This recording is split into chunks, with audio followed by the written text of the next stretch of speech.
Born again, the drunkard goes sober. You get born again, the liar tells the truth. That's what happens when you get born again. When you get saved. You go straight. Straight. You live free. You walk uprightly before a holy God. You tremble at His word. You're not afraid of God's word, though. That's your problem. You're not fearful of God. We need a healthy fear of God here in America. And I don't see too many people out here tonight that fear God. Smoking or non-smoking? Any questions?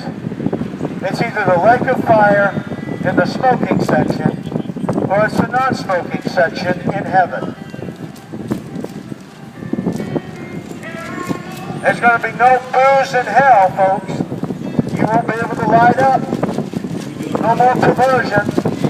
It's going to be a horrible place where there's torment, weeping, wailing, and gnashing of teeth. That's where Kurt Cobain is right now, and John Lennon, and all the sodomites that died in their sin.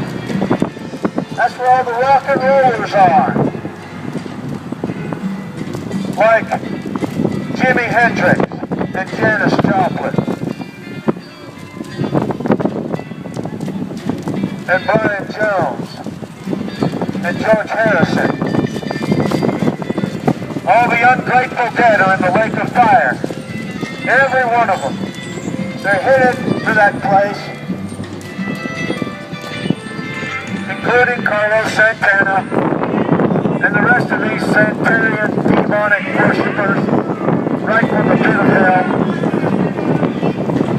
You better start thinking about eternity, folks, and not just sex, drugs, rock and roll, tattooing your body, and sticking needles in your arm.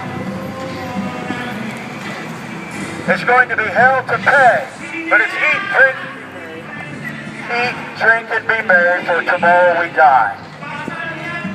You die when you're 22 years old in your sin, you go to a devil's hell. There's no escape.